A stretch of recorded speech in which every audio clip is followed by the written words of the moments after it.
Hanya di dalam Undang-Undang Dasar sudah disebutkan di pasal 23, segala pajak untuk keperluan negara harus berdasarkan undang-undang. Berarti pada saat itu, secara tidak langsung pemerintah sudah merealisasikan bahwa ya ada pungutan pajak. Dan itu harus berdasarkan undang-undang. Ya. Ini hasil adopsi dari peraturan lama yang seperti Ibu sampaikan tadi, digunakan di zaman kolonial Belanda. Pada akhirnya, dibuatlah undang-undang perpajakan. Karena menyesuaikan dengan kondisi perekonomian ya, inflasi dan lain-lain, membuat sudah tidak lazim, sudah tidak layak lagi kita saklek menerapkan apa yang diatur di Undang-Undang tahun 1983. Sudah tidak sesuai, jadi harus kita adjust. Nah, adjustment-nya itu terjadi di periode beberapa tahun, 91, 94, 2000, dan 2008. Terakhir di 2008 itu, tarif pajaknya kita gunakan paling lama. Karena baru ada penyesuaian lah, membuat undang-undang lama menjadi tidak kita pakai. Sekali lagi ya, tidak membuat undang-undang yang lama jadi tidak kita pakai. Pasal mana yang tidak dilakukan perubahan di undang-undang yang baru, itu berarti terus kita gunakan. Nah, di Undang-Undang tahun 1983 misalnya mengatur mengenai adanya pengenaan sanksi bunga dan sanksi denda. Ada perubahan atas materi inti, bagaimana objek yang dikenakan bunga dan denda tadi. Yang dilakukan penyesuaian hanya di besaran tarif. Jadi kalau dasarnya kenapa kena bunga, dasarnya kenapa kena denda, itu masih kita jadikan pegangan sampai saat ini. Yang disesuaikan hanya tarif bunga dan dendanya saja. Nah, adapun di tahun 2021, kalau misalnya kalian perhatikan ini gapnya jauh sekali sejak yang terakhir 2008.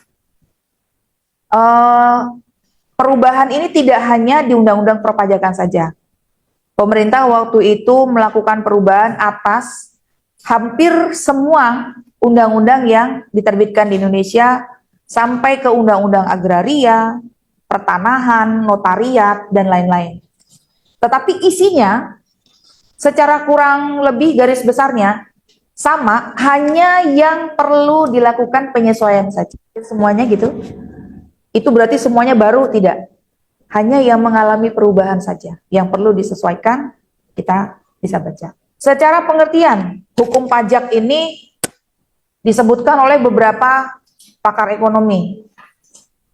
Menurut Profesor Dr. Roma Sumitra, suatu kumpulan peraturan yang manfaatnya untuk mengatur hubungan antara pemerintah sebagai pemungut dan rakyat sebagai pembayar. Nah, hukum pajak sendiri mempunyai suatu tugas untuk menelaah keadaan, perbuatan, dan peristiwa hukum dalam masyarakat, ya. Dan untuk merumuskannya harus diatur di dalam peraturan-peraturan atau undang-undang tadi. Jadi kalau kita ada menerapkan pengenaan biaya tertentu kepada satu pihak tanpa adanya undang-undang atau peraturan yang mengatur, nah yang seperti itulah yang dinamakan pungli. Mengenai subjeknya, objeknya, tarif, hak kewajiban wajib pajak dan sebagai dalam masyarakat, dan bagaimana cara-cara pengenaan pajak. Bagaimana kedudukan hukum pajak dalam tata hukum di negara Indonesia?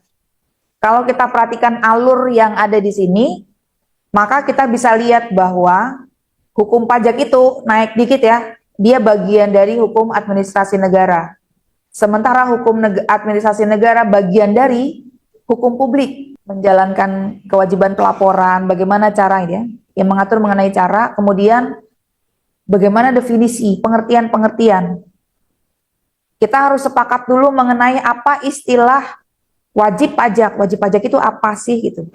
Kita harus punya kesamaan pemahaman dulu. Nah, itu dijelaskan di pasal-pasal yang bersifat formal. Pasal yang bersifat material, dia sudah memuat norma yang menerangkan keadaan, perbuatan, peristiwa hukum. Seperti misalnya kapan dianggap terlambat setor. Kapan dianggap terlambat hukum pajak dengan hukum perdata? Dari alurnya tadi karena sudah bisa lihat ya, bahwa hukum pajak bagian dari hukum administrasi, sementara hukum administrasi itu ada di bawah hukum perdata. Jadi dia berlaku istilah lex specialis derogat lex generalis yang maknanya hukum yang bersifat khusus, dalam hal ini undang-undang perpajakan, mengesampingkan hukum yang bersifat umum yang di atasnya itu. Dia lebih global gitu, undang-undang perdata itu. Hukum perdatanya digunakan untuk mengatur hubungan antar manusianya. Hukum pajak digunakan sebagai acuan untuk mengatur pajaknya. Hukum pajak bukan hukum pidana, tetapi di dalam hukum pajak atau undang-undang pajak ada disebutkan mengenai, nah di sini hukum pidana mengatur pengenaan sanksinya. Di dalam penafsiran hukum pajak banyak upaya yang pada dasarnya adalah bagaimana cara kita ya untuk bisa menerjemahkan apa sih isi dari pasal-pasal di dalam undang-undang itu gitu. Kita menafsirkan itu bisa dengan berbagai macam cara, bahasa, analogi, dan a contrario. Jadi makanya di dalam membaca undang-undang terkadang akan muncul banyak perbedaan ya. Ketika pihak satu dengan pihak lain menerapkan apa makna dari undang-undang itu, bisa menimbulkan banyak perbedaan. Karena tadi penafsirannya dari sudut pandang apa dulu, sebenarnya bukan pajak. Contohnya ketika kalian mengurus perpanjangan SIM, paspor, bikin paspor baru perpanjangan, atau lelang aset sitaan yang dilakukan oleh negara. Itu masuk ke penerimaan negara, tetapi kategorinya bukan pajak. Jadi kalau penerimaan pajak nanti ada yang namanya slip setoran, PNBP juga ada slip setorannya. Nanti di paling atasnya tertulis, slip setoran PNBP, penerimaan negara bukan pajak. Ada beberapa pengertian pajak di sini disampaikan oleh Dr. Rohmat Sumitro. Garis besarnya, Adriani, iuran kepada negara dapat dipaksakan, terhutang oleh siapa yang wajib membayar, ini menurut peraturan ya, dengan tidak mendapat prestasi kembali langsung. Dapat ditunjuk dan kegunaannya untuk membiayai pengeluaran umum yang berhubungan dengan tugas negara untuk menjalankan pemerintahan. Jadi kita bisa ambil garis besarnya, kita lihat sekarang di Undang-Undang KUP. Undang-undang menyebut bahwa pajak adalah kontribusi wajib kepada negara terhutang oleh orang pribadi atau badan. Bersifat memaksa berdasarkan undang-undang, sama ya, tidak mendapat imbalan langsung, digunakan untuk keperluan negara bagi kemakmuran rakyat. Jadi kita bisa ambil simpulan bahwa poin utama dari definisi pajak, kalimatnya tadi agak sedikit beda gitu, tapi sama-sama memuat bahwa pajak itu dipungut dengan berdasarkan undang-undang. Juga sama-sama mengakui bahwa pajak itu dapat dipaksakan. Tidak ada kontraprestasi yang langsung, ya. Yang mungut harus negara, bisa negara pemerintah pusat, bisa pemerintah daerah. Nanti uangnya akan dipergunakan untuk membiayai pengeluaran pemerintah dan manfaat pajaknya dinikmati masyarakat. Adapun fungsi pajak, ada fungsi budgeter, reguleran. Silakan kalau misalnya ada yang mau ditanyakan, kemudian kita diskusikan, kita bahas. Diberikan kesempatan mungkin 3 pertanyaan dulu, silakan. Baiklah, perkenalkan saya Muhammad Sendriadi dan saya ingin bertanya mengapa pajak jika kita kadang harus membayar tapi harus dilaporkan juga, jadi kenapa 2 kali gitu? Iya, kenapa harus 2 kali gitu? Kenapa nggak sekaliguskan dalam satu waktu? Di dalam undang-undang KUP memang ada ketentuan yang mengatur mengenai tanggal setor dan tanggal lapor.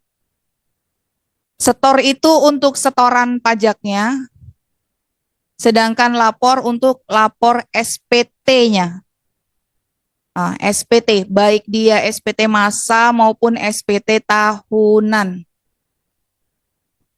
Jadi prinsipnya sebenarnya ini adalah salah satu cara yang digunakan kalau kalian ada di mata kuliah sistem informasi akuntansi gitu ya. Sistem informasi akuntansi. Pernah nggak ada dijelaskan kalau untuk satu tahapan kita perlu melakukan check and recheck. Kemudian perlu melakukan upaya yang tujuannya untuk mengantisipasi terjadinya misalnya fraud, manipulasi, kesalahan, human error atau apapun itu.